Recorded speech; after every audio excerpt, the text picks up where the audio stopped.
Canadians expect and are entitled to a safe transportation system today and for the future. You're taking it seriously now, I suppose. If they need to be out, then they'll have to be out. It's for our safety. I would question why they waited till today. Canada joins the growing list of countries grounding and banning Boeing 737 MAX 8 and 9 aircrafts from their skies as authorities continue to investigate whether the airplanes are safe. The Boeing 737 MAX 8 and 9 are now banned from Canadian and American airspace. It follows action taken by the UK, France, Germany, and the rest of the European Union after Sunday's Ethiopian Airlines crash. Lorena Redekop has more on today's decision.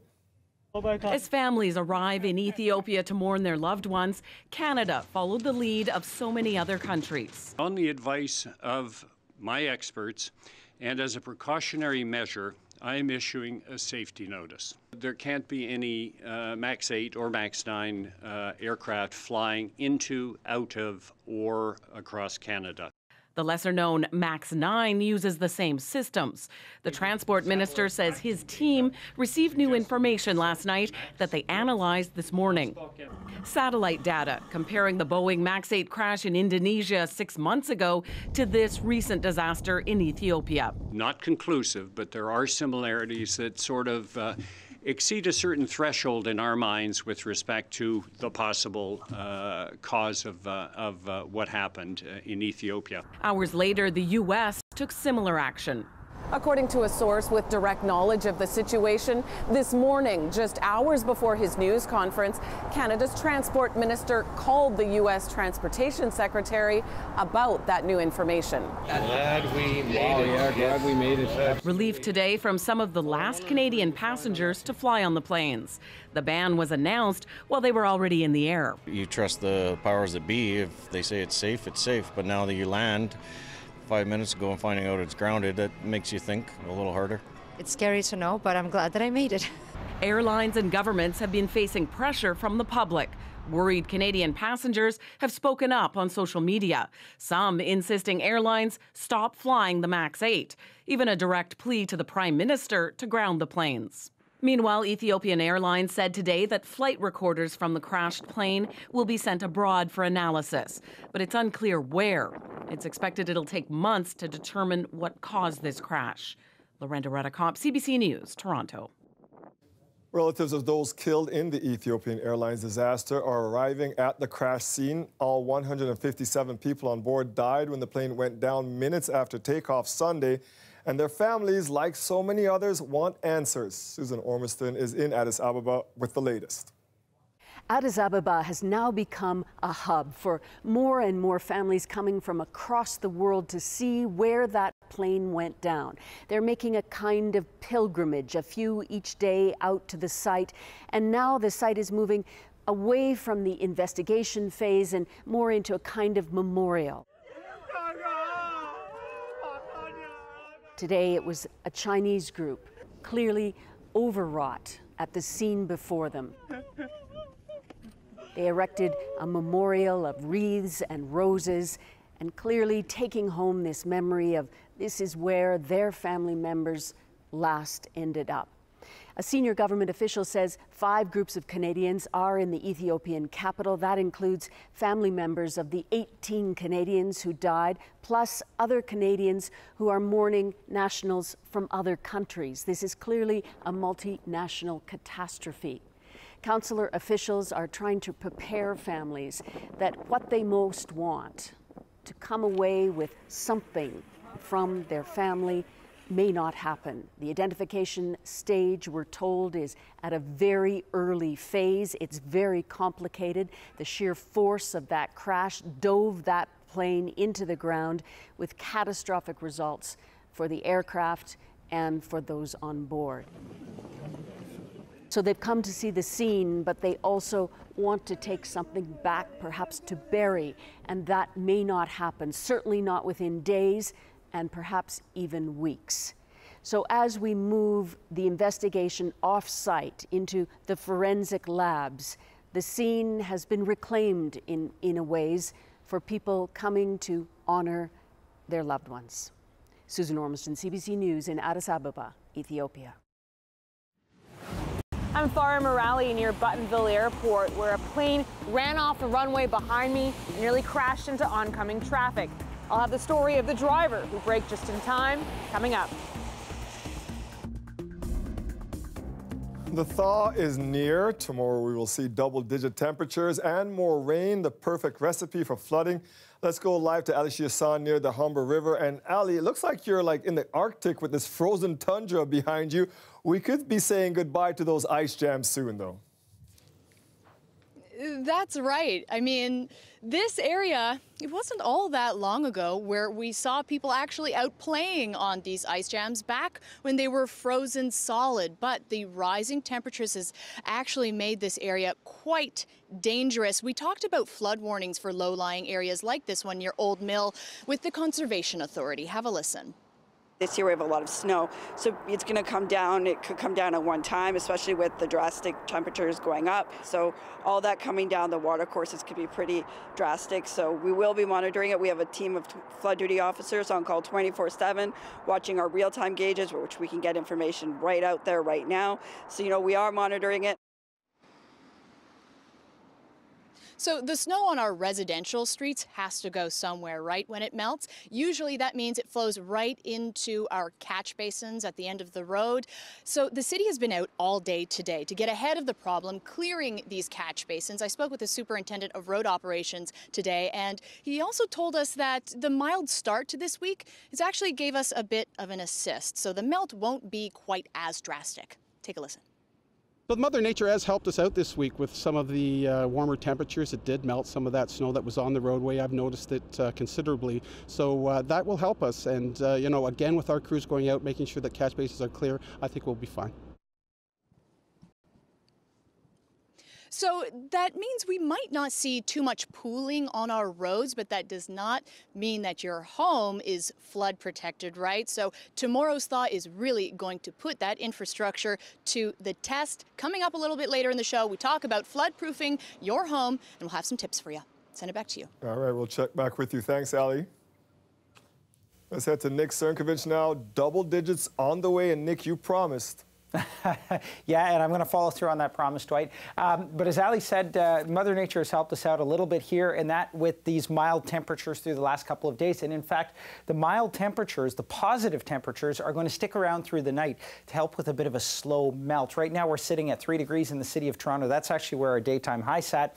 4 down in Kitchener, 7 in Hamilton, 7 in St. Catharines as well. We have seen a few spotty showers across the region over the course of the last few hours. Fairly short-lived. That's pretty much going to dissipate in the next hour or so, but we are watching this. And this is actually a fairly big system, very intense system, developing in the Midwest of the United States. I showed you it yesterday. It didn't look like much, but it rapidly deepened, and with it, we're expecting to see some good rainfall come tomorrow. So the way it times out is like this. By tomorrow afternoon, we're looking at spotty showers, and this as the warm front moves through. So we're in the warm sector here, temperatures starting to climb, but the bulk of the rainfall not coming till the evening in advance of the cold front. Now we're going to have the potential for some thunderstorms there, some gusty winds, and some warm weather as well, but it's not going to stick around too long. We'll have that in your 5-day forecast. For now, though, here's what it looks like coming up through the next about 18 hours or so. 3 degrees tonight is promised. Tomorrow afternoon, climbing to 11 degrees. Those afternoon showers, evening thunderstorms. We'll time it out further and tell you how much you can expect in terms of the rain coming up in just a bit. Thank you, Nick. You're welcome. Do you know the rules when crossing the street with a countdown timer? I'm Greg Ross. Toronto police say there's a lot of confusion in downtown intersections. We'll have details coming up.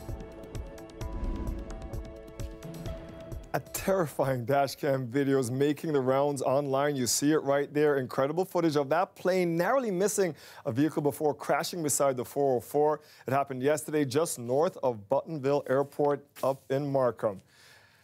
The Transportation Safety Board continues to investigate the crash, and today we spoke to the driver whose dashcam caught the plane as it just missed his tow truck. He tells our Farah Morelli how he braked just in time. It literally just passed me, and I had like a second to brake and swerve. Yesterday was supposed to be Bill Chan's day off. Instead, he almost got hit by a plane while driving his truck. And so it was right after you made that right turn when you saw this plane? I was just driving, I got off the highway, and then I was picking up speed, and then the plane just came right in front of me. I tried to dodge it, and then that's when everything crashed. How close was this plane to you? It was like 2 car lengths when it flew by. And if you hadn't put your foot on the brake, what would have happened? Front end would have been gone. I would have been hurt. How lucky do you feel right now? Very lucky. I went home, I hugged my son, and that was it. The plane was a single-engine 4-seater with 2 people on board, a flight instructor and their student. Neither was seriously injured. This is when the plane shot out. Just whizzes past you. Yes. Chan, who's a tow truck driver, says he didn't realize just how close the plane was until he went home and looked at his dash cam video. We drive at a living, so we're prepared for stuff like that, but not a plane.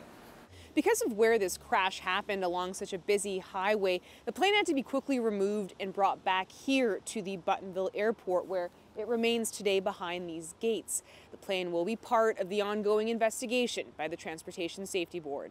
It had taken off, it had come around, it had done a landing and then kept rolling, which is called a touch and go, and into the takeoff portion. And it's in that takeoff portion where things went wrong. The TSB says at the time of the crash, the plane was being operated by the flight instructor, but says they still don't know what happened. That's the hard part, is to try to determine why it didn't work. I mean, obviously they had the intentions to have it work and to have the takeoff go as normal. As for Chan, he considers himself lucky and is now trying to cash in on that luck. Our company, we pitched in and then we bought like $300. Worth the lottery ticket. Well, worth the lottery tickets. Hopefully we get a couple of free tickets. Farah Morali, CBC News, Toronto. Hopefully he's a lucky guy. Hopefully he'll win something. Premier Doug Ford spent his morning in Cambridge announcing his government's plan to fight the federal carbon tax. The carbon tax is the worst tax ever, bar none. And it's starting on April the 1st. The federal carbon tax is going to hit your family's budget like a ton of bricks.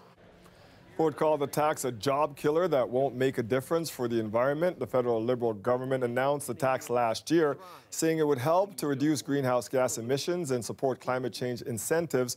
Ford says their climate change plan will reduce emissions by 30% by 2030 without a carbon tax. Ahead of next month's provincial budget, Ford also faced questions about whether his government would keep their campaign promise to not let a single person lose their job.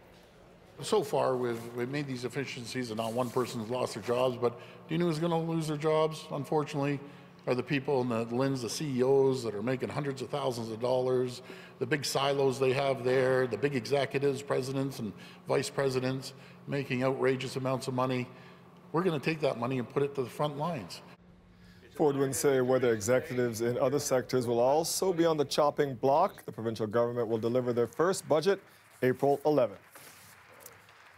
It was a quick but rocky meeting of the House of Commons Justice Committee today. Opposition MPs were pushing to have former Attorney General Jody Wilson-Raybould testify there once more.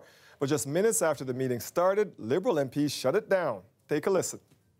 Recorded vote. I have another point of order. Mr. Clerk, I have another point. Request for a recorded vote. Please proceed to the roll call. Mr. Chairman, I do have another point of order. Yes. This is a cover-up. Mr. Assassi? Mr. McKinnon? What a shame. What a shame. Cover up! Mr. Barrett? Cover up! No, it's a cover-up. I'm voting against Mr. the Cooper? cover-up. I'm voting against this cover-up. Mr. Bolivar? Against the cover-up. And Ms. Ramsey? I'm strongly voting opposed, and I'm shocked at the behavior of my colleagues. It's disgusting. So that being You should be ashamed of your... That being said, the motion is adopted. Meeting is adjourned. The Liberals used their majority to postpone discussions until a private meeting next week. Opposition MPs are calling the move a disgrace. Wilson-Raybould quit federal cabinet last month. She says she was improperly pressured to call off a criminal prosecution of SNC Lavalin. The Prime Minister's camp has denied the accusation. Two painters say they were ripped off by a Toronto gallery owner. I'm Chris Glover. Tonight, the game of cat and mouse the artists say brought them here to Port Hope, Ontario, and why they say they're still out thousands of dollars. The weather update is brought to you by Train Extreme Conditions Testing. It's hard to stop a train, really hard. Trane, the most reliable heating and cooling brand.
Two artists say they have been ripped off by a former Toronto gallery owner. They allege he sold their paintings but failed to give them their cut. Chris Glover has the CBC Toronto exclusive. Painter David Goldberg has sold his art for decades and says he's never had a problem with a gallery owner until now. To me, what he's done is just like the worst thing you can do to the artists. Goldberg says in 2017, gallery owner Stephen Schwartz sold this painting of his without telling him, and he has no idea what Schwartz did with this one. I know I haven't signed a contract. I'm out of the money. I'm angry the fact that he's done this to other artists, not just me. Montreal artist Sebastian Warsnip says his contract with Schwartz did not help. After inking a deal 10 years ago to split the profits, he also gave Schwartz 2 paintings, but says Schwartz then vanished. How I did end up reaching him is that my daughter lives in Toronto and she called him from a Toronto number, and then he picked up right away on the same day that I had tried to contact him. Warsnip says Schwartz returned one painting and promised to send $2,000 from the sale of the other, but Warsnip says he never received the money. I kind of describe it as being robbed very slowly. You know, it's not like being mugged where it's immediate and you feel something. Schwartz closed his Toronto galleries and reopened here in Port Hope. That gallery has also since closed, but another gallery owner in town says he helped Schwartz sell one of Goldberg's paintings. Those are the things. In the summer of 2017, former Port Hope gallery owner Robert Palutnik says Schwartz displayed artists' work at his place. He says several of them showed up confused to say they couldn't track Schwartz down. I had enough of being the middle person, not knowing what's going on. So I said, it's probably best if you just take all of your stuff out. Then in November 2017, a client came in asking Palutnik about Goldberg's painting, The Bather. So Palutnik says he contacted Schwartz to broker the deal and gave him $6,000 to split with the artist. Were you in any way concerned that in that sale the artist might not be getting the money? No, we hadn't been notified that he wasn't paying. It was just more, my art was with you, now where's my art? So no, there was no intimate, I had no idea that he wasn't paying people. When CBC tracked Schwartz down, he didn't deny he hadn't paid Goldberg and Warsnip. I went bankrupt, and this business, this is, I don't know, this is old news, an old business. I mean, artists just leave things with me to take care of, and I try contacting them. They don't pick things up.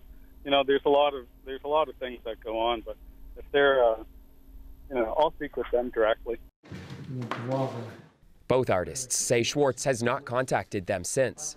People will sometimes prey on artists because there's not a lot of recourse. He's taking advantage of other artists, sold their work, kept all the money.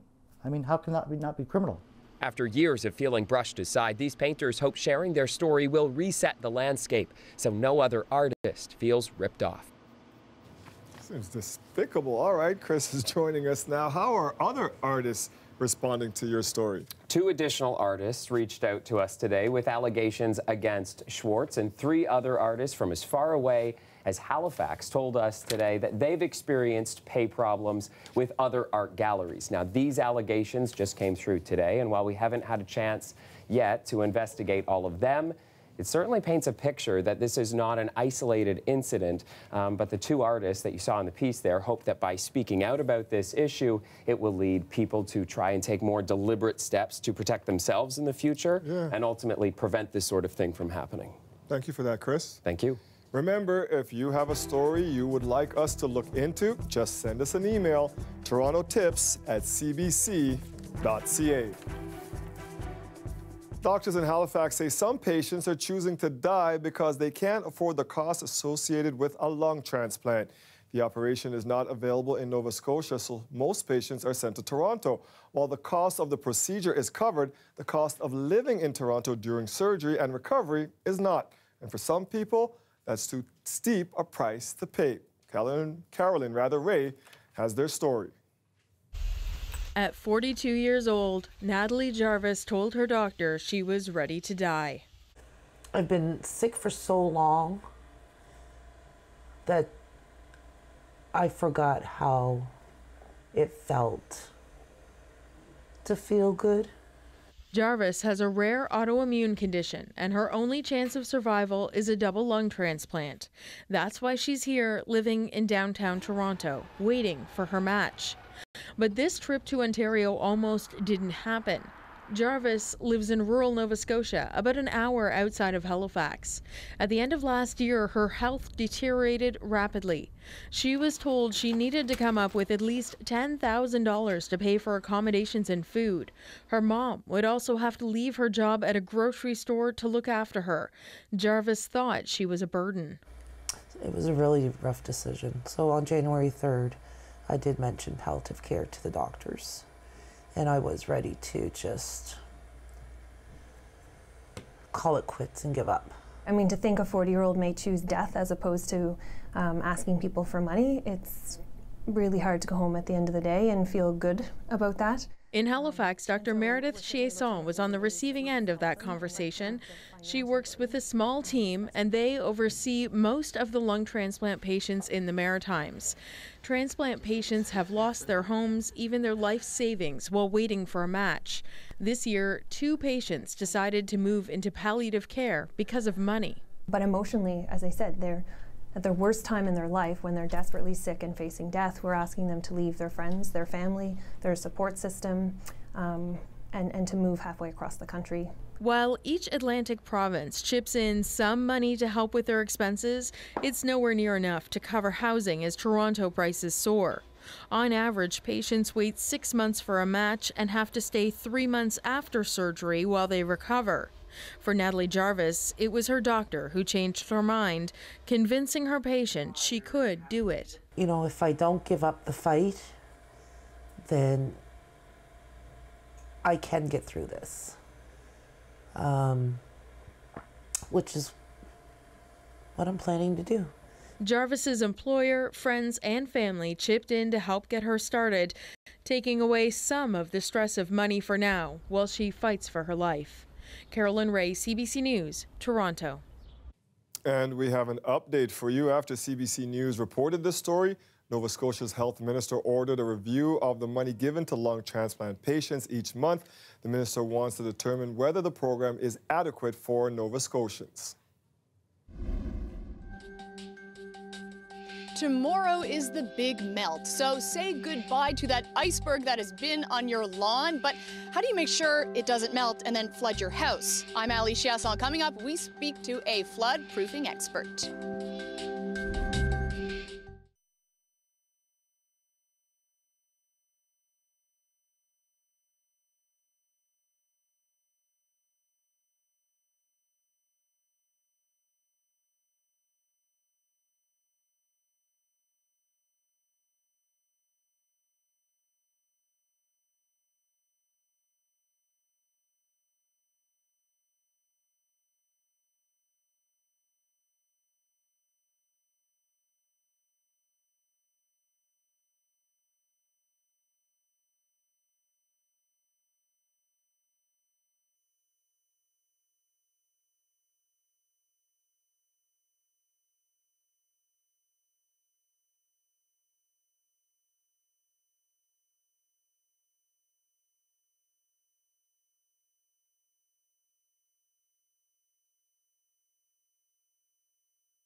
The thaw is coming and the rain too. If you haven't already thought about how flood-proof your home is, now may be the time.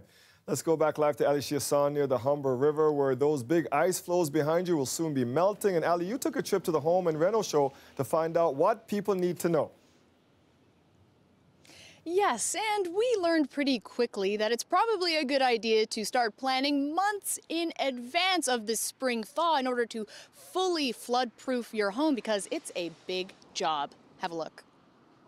So when we're talking about flood-proofing your home, it's a lot more to do than just plumbing, right? Exactly. We're talking about the exterior, so we want to be concerned with our grade of our property.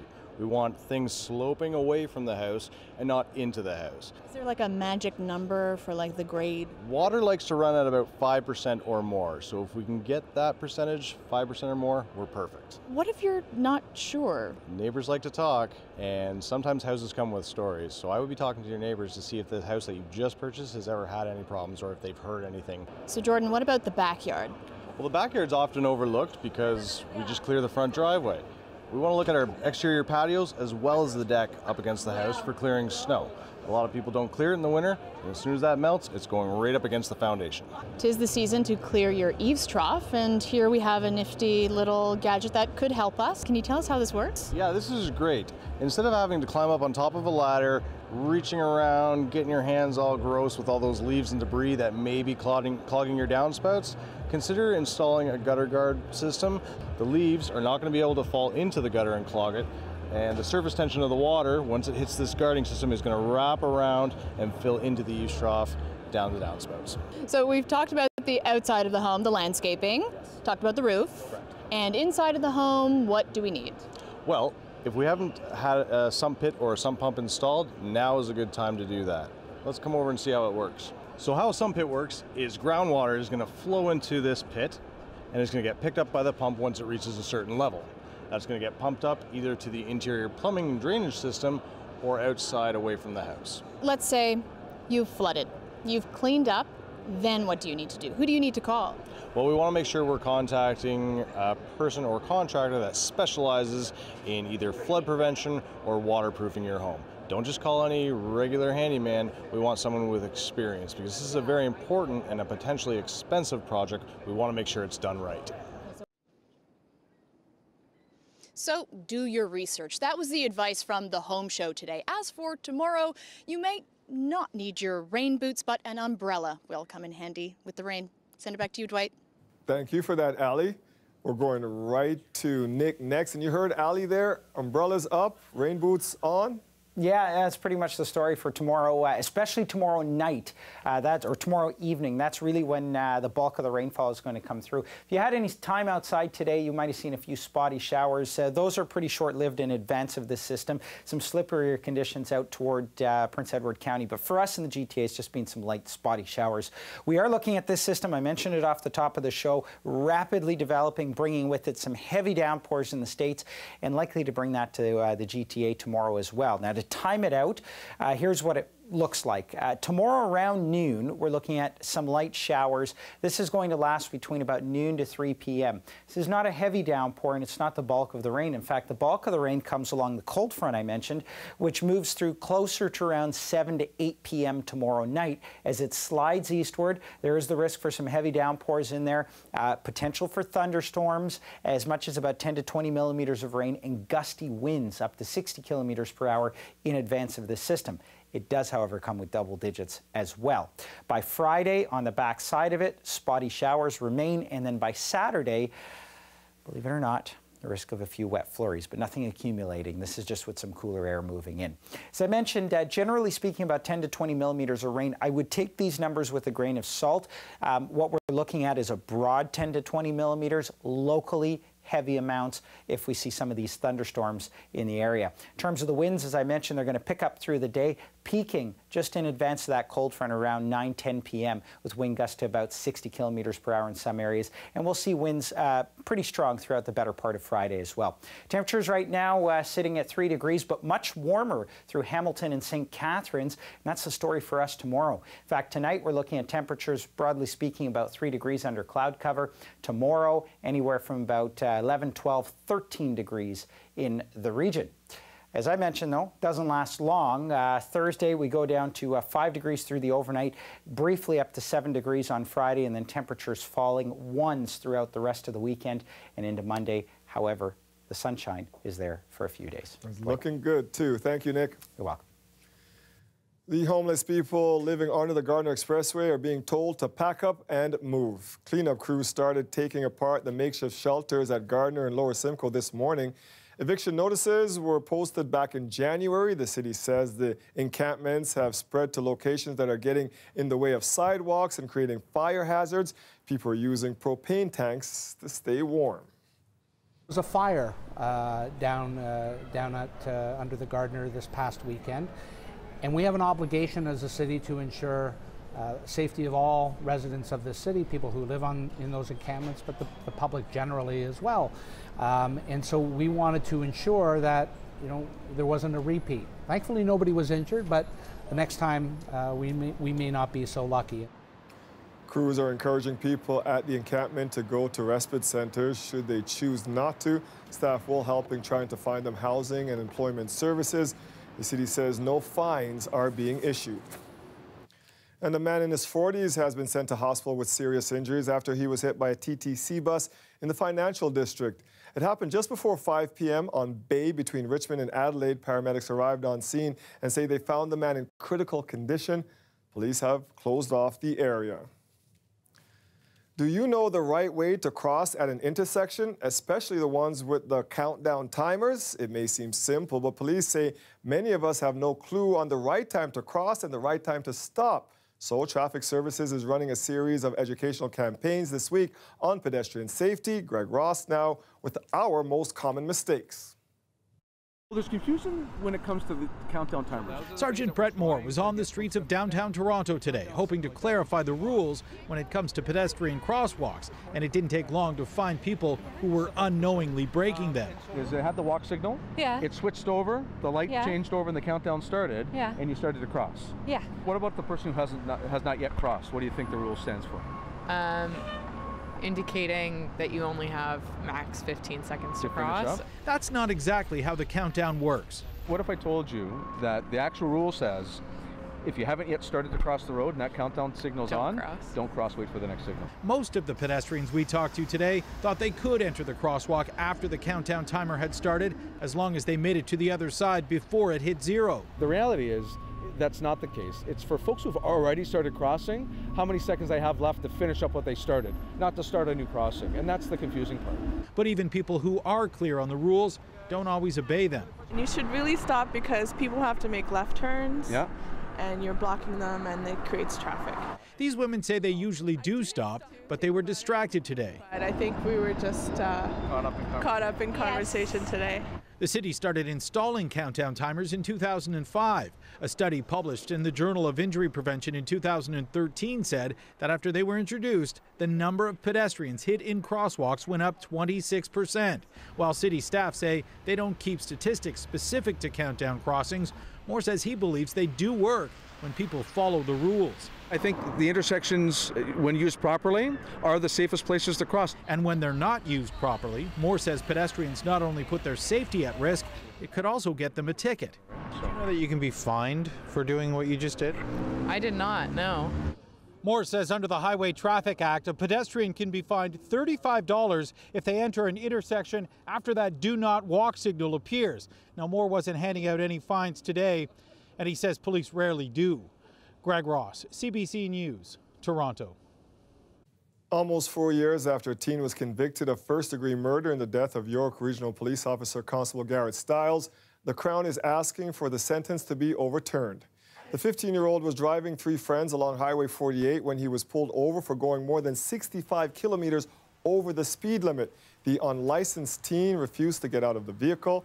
When the officer tried to open the door and undo his seatbelt, the van accelerated across the highway, dragging the officer and pinning him onto the vehicle, where he died from his injuries. The teen driver was also injured and is now a quadriplegic.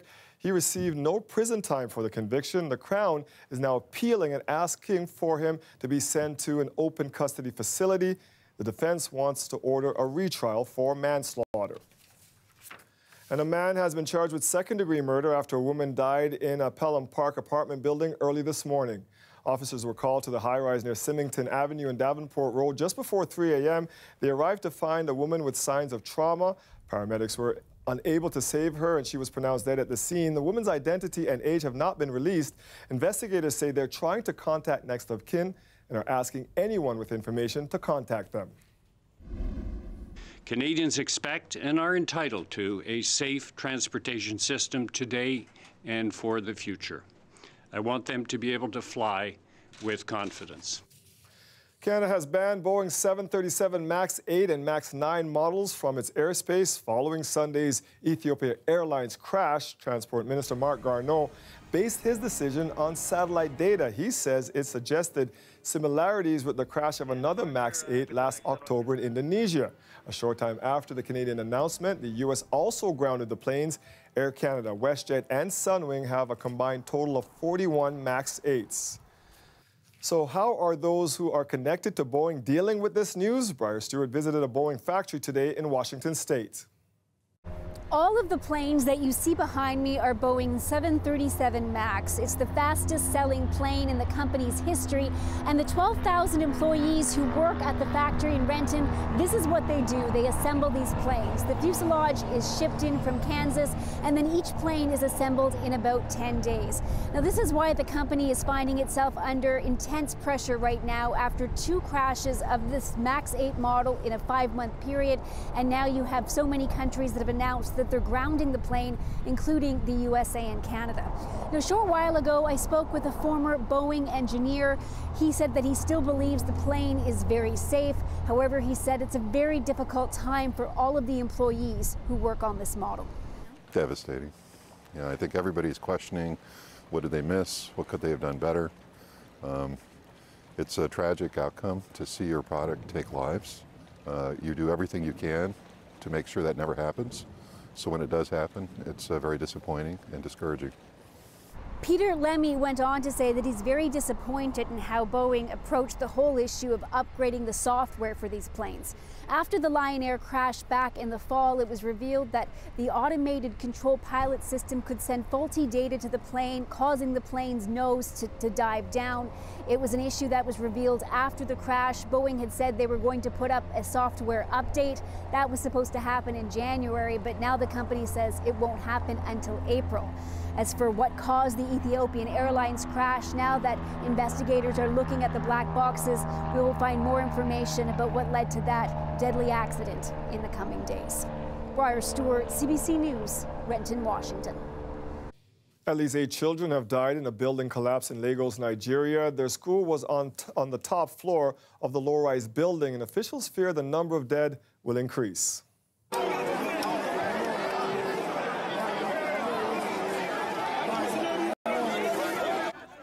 Rescuers have pulled about 40 injured students from the rubble. It is unclear how many people are still inside. Local residents are helping rescuers, but the large crowds are sometimes getting in the way. Local officials have been calling for calm.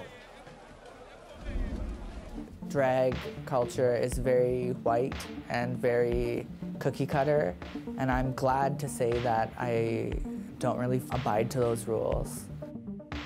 Still ahead, he doesn't hide anything online, but at home, it's a different story. Hear why Hamza Mian has kept his drag queen persona a secret from his parents. If me coming out gets around, my family will be shunned, and my parents will get the backlash of something that really is selfish of me to do. Like if I told them I was gay, it just doesn't work in anyone's favor. This weather update is brought to you by Fairmont Le Chateau Frontenac, the best location for your next spring break getaway in Quebec City.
Hamza Mian is a veterinarian technician by day, but at night he transforms into Mango Lassie. That's the name of his drag queen persona. Mango is an Instagram sensation, but Hamza is keeping his alter ego and queerness a secret from his parents. I'm Hamza Mian. I'm a registered veterinary technician, and I'm also a drag queen. The thing that first got me noticed was my style of drag. I really just want to bring awareness to South Asian queerness and how different it can be, how we exist. A lot of drag culture is very white and very cookie cutter, and I'm glad to say that I don't really abide to those rules. My parents have seen me in face before. They've seen me in drag at home. And I tell them it's just for a costume party. And it's because drag doesn't exist in their world, right? That's why I can get away with that. If they knew what a drag queen was, then it would be a different story. As long as I don't acknowledge it, as long as no one acknowledges it, it doesn't exist. Yeah, they're very oblivious, very technologically illiterate. That's almost like a safety net that I have with them. My mom, my aunt, and my sister used to dress me up in women's clothing all the time, and they would put makeup on me, put a bindi on me, and they'd take pictures. It would just be it'd just be for a laugh. And that happened often, and there came a time when that wasn't acceptable anymore, and any femininity that I expressed was a big no-no. My dad pulled me aside and he said, if I see you dressed up in women's clothing again, I will send you to Pakistan. And that's not a joke, and that's not a place where any queer kid wants to grow up. It was scary to be told that you're not allowed to do something that felt so natural. I didn't know how to deal with it. I tried to be hypermasculine. It worked for a few years, up until my late teens, and then I was like, why am I doing this? Who am I doing this for? It was such a horrible feeling to have to repress how I actually feel and put my parents and my family before myself and live a lie. I'm not gonna gain anything out of outing myself. I would expect that they would disown me. And I don't want that. I don't want that kind of loss in my life. I love my parents, and I value their support and everything else that I do, but I don't feel comfortable losing them over something that they will never understand. It's not fair for either of us. The South Asian community in the GTA is very tight-knit, so if me coming out gets around, my family will be shunned, and my parents will get the backlash of something that really is selfish of me to do. Like if I told them I was gay, it just doesn't work in anyone's favor. If you've lived a lie for long enough, you'll own yourself 100%. Hamza is a person who's constantly changing and always expressing their queerness and constantly rediscovering their identity. Mango is the femininity that Hamza was told he couldn't express as a child. So she is everything that I was told not to do as a kid. I am so proud of you and happy you're an example of do what makes you happy. I get messages like that weekly now, and that's not something I expected going into this. To be honest, going into this, I did it for myself, but now it's become a lot more than me. I have a role to play in bringing South Asian queerness somewhere new. I'm happy that it led me to this point. Hamza is one of the drag queens profiled on Season 2 of Canada as a Drag. It is available now on the CBC Gem app, and tomorrow we'll bring you another story about a Torontonian's secret life. My parents don't know about this play, which is funny considering it's been the biggest project that I've been working on since I was 16.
They are maybe the most important requests a person can make, their final wishes before they die. At St. Michael's Hospital, the 3 Wishes program has made this a part of the process of saying goodbye to a loved one. And as Talia Ritchie explains, it is benefiting families and the healthcare staff. Our first date ended up lasting about 5 days, and then that lasted 7 years until he died. So yeah, it was just like an actual love at first sight situation for sure. One that was cut short. Ashley Henderson lost her husband, Daryl Smith, a year and a half ago after he was hit by a car. The loss still feels fresh. It's hard to know who you are anymore because that person died with him. An accomplished photographer, a well-known skateboarder, and a gregarious person. When Ashley was asked by hospital staff how she wanted to honor him before he was taken off life support, she thought of his Christmas gift in the works, a custom skateboard. So while he was in the hospital, I thought, oh my gosh, like what if we get a footprint and we could put it on the top of the board where his foot would usually be? And I always laugh a little bit because we had a couple sort of Pinterest fails, we like to call them, in the hospital that didn't work out so well. And then when I had this moment to be able to paint his foot with our family, it almost sort of cut through this tension and this feeling of this raw moment and bring a little bit of life back into the room, right? And to share this time together and kind of laugh, like genuinely kind of laugh in the face of all of this horrific situation. A moment sparked by the 3 Wishes program at St. Michael's Hospital. When the end of life is near, we talk with the families and ask them to tell us more about who the patient was, what wishes might they actually have for their end of life. Smith says they're looking to expand the program to all 4 intensive care units at the hospital. Research has shown it's brought families comfort in the midst of sadness. Nurses and doctors and other clinicians who work in the ICU and bear witness to dying on a regular basis, it can be very traumatizing for them as well. And we've found that through 3 Wishes, they found meaning in their work. So we were able to use his handwriting, which also adds another really personalized element to this board. And for Daryl, his wish of donating his organs was also fulfilled. Just one of the ways Ashley says he'll live on. You know, there's not a moment that goes by that I don't think about him and that he's not with me. You know, it's every single moment of your day. Yeah. Talia Ritchie, CBC News, Toronto.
What is that?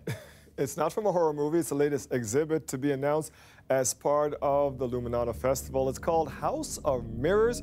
Organizers say it's a mind-bending, sensory-altering experience through a 12.5-foot, 55-ton mirror maze.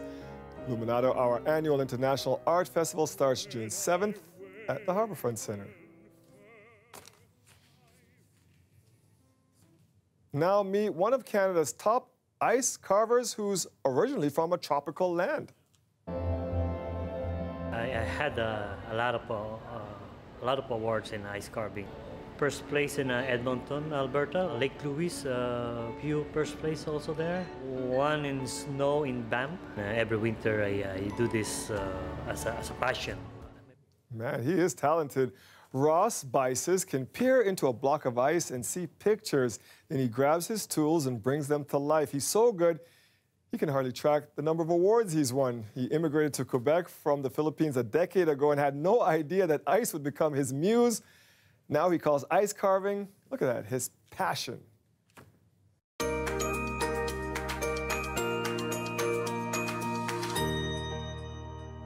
This pic is submitted by Angie, taken at the Sugarbush Festival. Great shot. We love real maple syrup. Love and tap in those trees. Get your photos to us by posting them on Twitter or Instagram with the hashtag CBC or GTA, and we will air some of them on the show. Remember doing that at Pioneer Village, school trips when we were kids. I was going to say, have you been to one of these things? We took our little guy there last year. He was only like a year and a half, and they have pancakes there and everything. Of course, pancake was like the size of him. But real maple syrup is the best, man. All right. Yeah, it was tomorrow. Great. Tomorrow. Got to time it out. Yeah, you know what? It's temperature-wise not a bad day. We're going to see a little bit of rainfall in the forecast there. Tonight, mild night, 3 degrees, light winds. Tomorrow, up to a high of 11 degrees. A few showers in the afternoon, but the bulk of the rain coming through the evening. If you have evening plans, that's where you're going to want to take the umbrella, I was going to say snow boots, the rain boots, and all of that stuff there. Temperatures up to 11 degrees, but watch for thunderstorms in the evening as well. We're hoping to be done with the snow boots. Oh, tell me about it. That's it for us tonight. We'll see you back here tomorrow at 6. Mike Wise, as you covered at 11. Have a great night, everybody.